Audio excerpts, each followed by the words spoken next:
listening to Cozy 95.5 WCZY Detroit, a member of the Gannett Broadcasting Group. News from CBS and WCZY. Cosmos 1402 may be burning up in the atmosphere even as I speak. It was due in between 5:32 and 6:38 Eastern Time. That's right now. But the Energy Department's top Cosmos watcher, Dr. Charles Williams, is not encouraging you to run out and look for it. It'll probably be a big bunch of nothing. If it doesn't all burn up as expected, what's left of the fuel core should drop in the South Atlantic, east of Brazil. But on the east coast of the United States, something else is definitely coming down today. We're looking at a continued anywhere from 4 to 6 inches more snow for the North Atlantic coast. A big storm has blanketed New England in the east in snow and freezing rain, while another Pacific storm has hit the west coast with another 1.5 inches of rain in places. As the trucker strike goes into its second week, reports point to a sharp decrease in highway violence, but no bottom-line info on what percentage of the independents remain off the road. Strike leader Mike Parkhurst says driver determination will dictate the length of the strike. Government economists are analyzing trucker costs and have come up with some startling examples of what the strike is really about, like the cost of hauling a load of lettuce coast to coast being at least $500 more than the sale price of the load. David Stockman took heat for the new 1984 budget proposal. He was on CBS's Face the Nation apologizing for the mammoth deficit by explaining it's come from a mix of a surprisingly deep recession, a badly needed defense buildup, and domestic spending that's still too high. It does not come down nearly as rapidly as we planned, nor do I think it can. The result, Stockman says, this budget will likely pass Congress with few changes and that huge deficit. Don't expect much in the way of movement on the budget from Congress this week. The House is mainly doing committee work, and the Senate has decided to revere Abraham Lincoln by taking a week off. Day 2 of a week-long conference on the lessons of the Vietnam War gets underway later this morning in Los Angeles. Policymakers, vets, spies, generals, filmmakers will be there. And Pulitzer Prize winner David Halberstam says journalists who covered the war will be there. By coming here and trying to examine what we did and didn't do, I think it's a healthy thing for us and a healthy thing for the profession. From the CBS Newsroom, I'm Chris Stanley. I'm Bob Nichols with WCZY News. Well, if you're planning on driving this morning, you'll want to give yourself some extra time to get where you're going. About 1.5 inches of snow fell overnight here in the Detroit area, and that is enough to make roadways, especially surface streets, quite slippery. Most of the freeways in the Detroit area are wet and slushy at this hour, but again, allow yourself some extra time to get to your destination this morning. About 150 Detroit area truckers are hanging tough in the independent trucker strike, saying they will not return to their jobs until they get relief from higher state and federal taxes. The truckers, meeting in Taylor over the weekend, said they will remain off the job regardless of any action taken by other truckers to end the strike by independents. Meanwhile, as the nationwide shutdown ended its first week yesterday, violence surrounding the shutdown has subsided. State police say no incidents of violence were reported here in Michigan on Sunday. Police say 114 such incidents had been recorded since the strike began. A jury of 5 men and 7 women will begin its first full day of deliberations today in the mass murder trial of James Porter IV. The 17-year-old Porter is accused of the slayings of Elizabeth Giuliani and her 4 children in their Yale home last April. Porter's attorney is claiming his client was insane at the time of those shootings. A Wayne County employee, along with her husband and another man, have been charged with stealing friend-of-the-court checks, which were later sold to an undercover U.S. Secret Service agent. Veronica Hayes was arrested last Friday at her job at the front of the court, ending a month-long investigation. Also arrested were Hayes' husband, Jesse, and another man identified as Alvin Baker. The Secret Service agent allegedly bought 7 stolen friend-of-the-court checks from Baker. The face value of those checks was about $4,500. A 26-year-old Jackson woman remains in critical condition this morning in a Cadillac hospital after being submerged for nearly 40 minutes during a snowmobile accident on Lake Cadillac. Police say Mary Jo Williams and a friend were riding a snowmobile across the frozen lake last Friday morning when they crashed through the thin ice.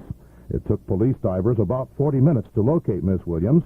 Doctors say the woman was able to stay alive because of the cold water, which lowered her body's need for oxygen. This news is being brought to you by Delta Dental Plan of Michigan. Delta, #1 for a number of good reasons.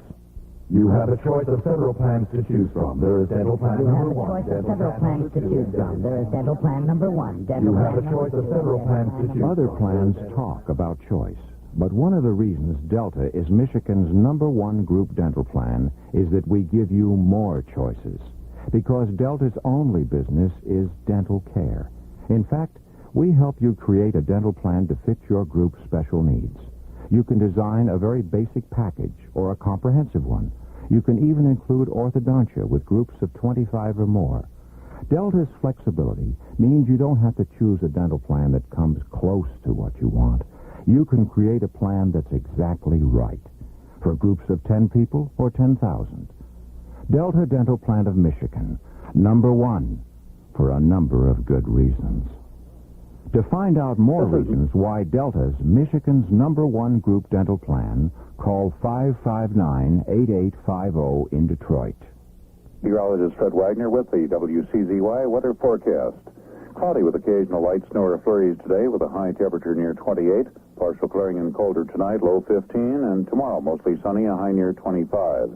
Northwest winds 10 to 18 miles per hour today, 5 to 10 miles per hour tonight. And for Wednesday, partly cloudy, a high of 28. That's the WCZY weather forecast. I'm staff meteorologist Fred Wagner. Right now, the winds are out of the northwest at 6. The humidity is 74%. We have snow in the Detroit area, 26 degrees. I'm Bob Nichols, and this news has been brought to you by Delta Dental Plan of Michigan. Delta, #1 for a number of good reasons. WCZY News Time, 6:04. Listen, potato chip lovers.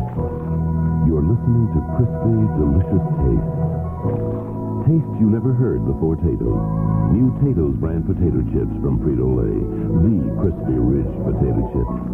With so much crispy good taste, you can hear it. So listen. Listen to the taste of Tato's. The incredibly crispy, rich potato chips. New from Frito-Lay. I'm Larry Adderley with WCZY Sports. The Red Wings with a 3-0 victory over Toronto last night. A very big victory with a team over the team they must beat to make the playoffs. Corrado Mikolev got the shutout, his first in a long time. Mark Lofthouse had a couple of goals. Reed Larson had the other one, but Mikolev was the star of the night.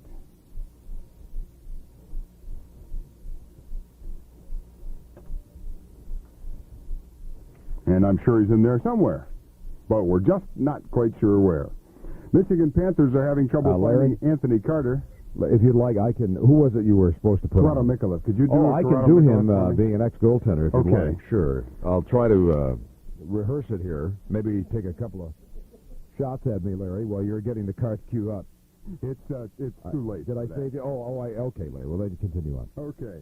Anthony Carter was hard to find for defensive backs. He is now hard to find for the Michigan Panthers. He skipped a couple of meetings. When they want to talk money, he wants to try out instead for the National Football League. Spirits lost to Maine in the CBA, 116-108, fourth straight loss for the Spirits. They're on the road. That final pro football game of the year, for the NFL at least, won by the NFC over the AFC, 20-19. Danny White to John Jefferson with 35 seconds left, the difference.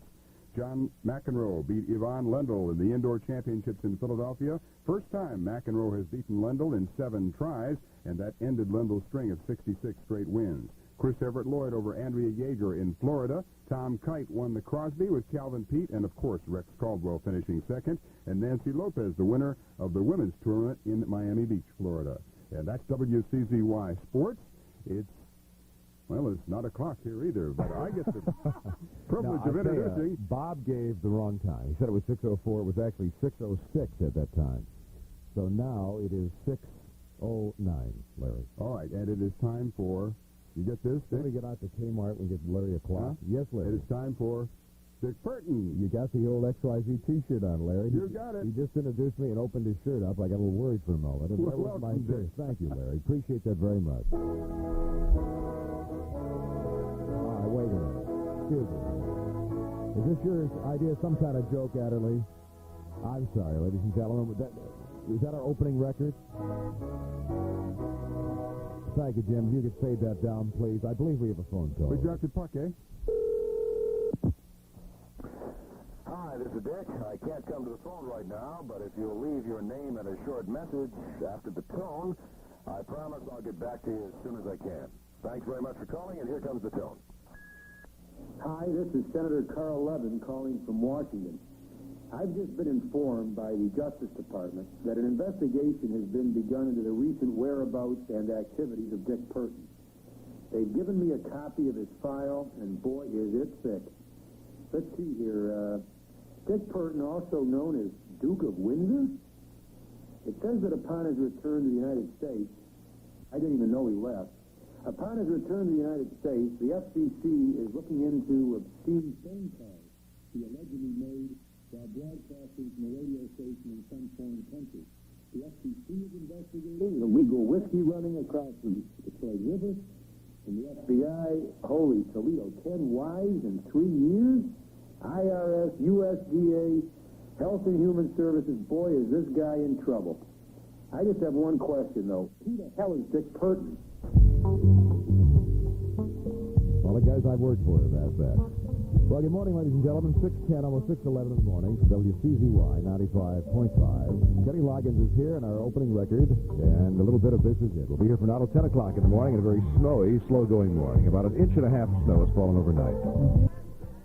All right, 14 after 6, Kenny Loggins, This Is It. And good morning, ladies and gentlemen, on the Dick Purtain program over here at Cozy at 95.5 FM. Now, this is a first for me, and maybe a first for you, maybe not a first for you, but it's very nice to be here, and they have literally rolled out the red carpet. No kidding. I got here about half an hour ago, would you say? Huh, Jim? Jim Scallon is here this morning. 5 minutes ago. Well, no. Be honest. That's when you got here, 5 minutes ago. All right, so it wasn't a half an hour ago. It was, I thought it was about 10, maybe 5 to 6, something like that. I know that the limousine, they actually picked me up in a limousine, if you can imagine such a thing. You know, that's the first day.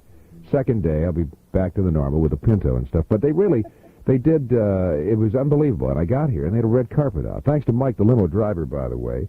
They actually had a red carpet out just by the door and into the studios here. And to have Irving Nussbaum here personally was a nice touch. What a surprise for me. I had no idea at first that Irving would do a thing like that, but business is business, I guess. And I suppose, as they say over in New York Carpet World, the red carpet of today is the remnant sale of tomorrow. But thanks to Irv, thanks to the management, thanks to the red carpet, man. They also have a searchlight out front, which I was very impressed with at first, too. Thought that was for me. Turns out they're looking for the remains of the rest of Cosmos to come down. But listen, it just happened to tie time into the same morning. 6:16 in the morning from Cozy 95. How many times am I going to say it the other way? 95.5. Pleasant morning, ladies and gentlemen. It really is and it isn't. It's Monday, which means it isn't. There's a little snow out there, about 1.5 inches. It's some slow going. We're going to check traffic coming up not too long from now. For all the earliest news in town, the newspaper you want is the Detroit Free You-Know-What. Yes, what about all the latest news? What? The news that's later than the Detroit Free You-Know-What news. Oh, well, that would be the Detroit News. What? The Detroit News. Speak up. The Detroit News. See, the Detroit Free You-Know-What has early news because they have to start putting the paper to bed early, around 7 p.m. But the Detroit News. Oh, they get to stay up all the way to midnight before they got to go Betty by. So the Detroit News gives you the late news that happens after the Detroit Free You-Know-What goes to bed. Well, yes, but what happens after 7 p.m. anyway? What happens after 7 p.m.? Oh, isn't everybody asleep or drinking cocoa? What about all the news from the West? Well, okay. And all those late sports scores? Listen, Mr. Smarty Pants, how did you get in here past the guard anyway? Well, it's past 7 p.m. So? So he was asleep, too. The Detroit News. It's a better paper. For home delivery of the Detroit News, call 222-2600. Yes, thank you. 6:17 from Cozy right now. Now with a check on the early morning traffic. Here's Colleen Burkhardt. Good morning, Colleen. Good morning, Dick. Did we do it right? Yep, perfect. Oh, great. Perfect. Great. How about so that? We're up to a good start. Yeah. You know, I hope you don't mind. I parked this morning in a spot that said Purtain.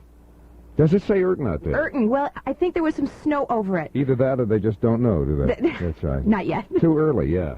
Well, I really have a parking spot? Are you serious? I parked in a spot that said Purtain, and it looked like it had some snow on it. Excuse me. While you're doing that, I'm going to go out here and look at the thing. Go ahead and do the traffic. Okay. I'm amazed. I don't know if I have a parking spot. I didn't think anybody... Well, you don't anymore. I took it. Oh, okay, Colleen. Fine. Okay, 6:17, here's Colleen with the traffic. And this Metro Traffic Report is brought to you by New York Air. Right now, we're checking first on the freeways. Unfortunately for motorists, we'll tell them that they have been salted. That's the good news right now. Checking first on the Southfield Freeway. Things are free and clear, except till you get north of 8 Mile Road. Unfortunately, in the Oakland County area, things are still pretty slushy and partially snow-covered. It's the secondary roads and, unfortunately, again, major surface streets that are still slushy and not moving very quickly at all. In fact, coming into work this morning, I noticed that there were only 2 vehicles, and they were both salt trucks, but the good news in all this is that there are no accidents or stalled cars to worry about at this time, but we do have, of course, some slow going, so be prepared for that. And now when you buy buy a full-fare round-trip ticket on New York Air, you can get a second round-trip ticket for only $25. There are restrictions, so call for details. Thank you, Colleen. Thank you very much. I saw those same two salt trucks. They're both stuck, of course.